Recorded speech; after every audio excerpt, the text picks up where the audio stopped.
Sacha Lucci, j'ai 24 ans, je suis atteint de la drépanocytose. Je me souviens avoir beaucoup souffert dans mon enfance à cause de ma maladie.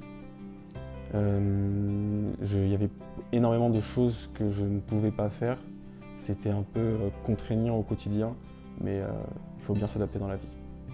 C'est vrai que psychologiquement, c'était assez dur des fois quand je voyais mes amis faire des choses que je ne pouvais pas faire, comme par exemple se baigner, ou je sais pas, dès que moi par exemple j'étais un peu trop excité, un peu trop content, mais je faisais des crises, donc il fallait que tout le temps je sois dans le contrôle de moi-même. Aujourd'hui, je me souviens pas avoir perdu confiance en la vie, mais je sais que, de par ce qu'on m'a raconté, que c'est des phases que j'ai déjà traversées étant petit, et je pense que c'est peut-être mieux comme ça que je m'en souvienne pas aujourd'hui, parce que je préfère penser à la vie. Je sais pas exactement combien de crises je faisais, mais ça pouvait aller 1 à 2 fois par mois dans les... je pense, hein, je sais pas vraiment, mais c'était assez fréquent en tout cas. C'était quelque chose qui était assez récurrent.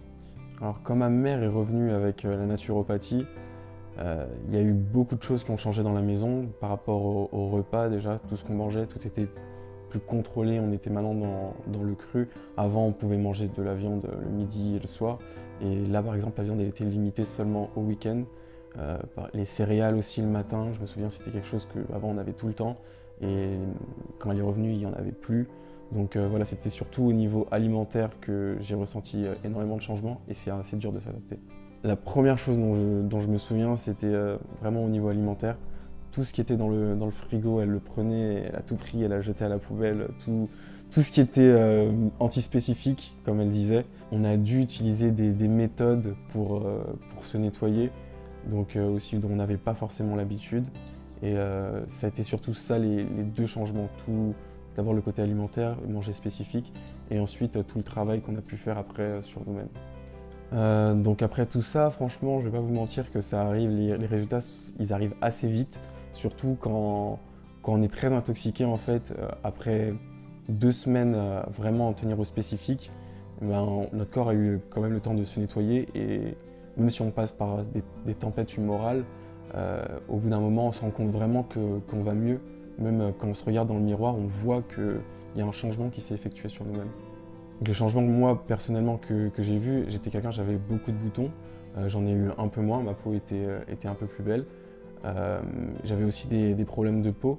Après tout ça, j'en ai plus du tout. Ouais, voilà. Et puis aussi, au niveau de la drépanocytose, les crises, je savais quand elles allaient arriver, et je savais ce qu'il fallait faire pour limiter les dégâts.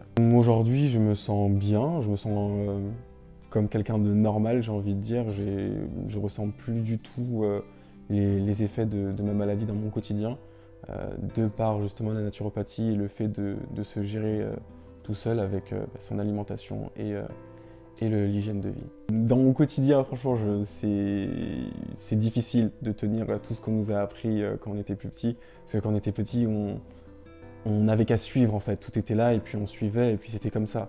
Mais quand on est livré à soi-même, forcément il y a des écarts, mais le plus important c'est surtout de savoir quand ça ne va pas. Dans ma vie de tous les jours aujourd'hui, je suis quelqu'un de tout à fait normal, je vis très bien franchement. Je m'autorise à faire des choses que je pense que les personnes qui ont la maladie ne peuvent pas faire et ne peuvent même pas imaginer faire. Mais oui, aujourd'hui je suis tout à fait normal. Quand j'ai appris qu'il y avait des gens qui étaient atteints de drépanocytose et qui en avaient honte d'en parler, ça m'a surpris, parce que moi c'est quelque chose que tout le monde, enfin je le disais à tout le monde, tous mes amis sont au courant.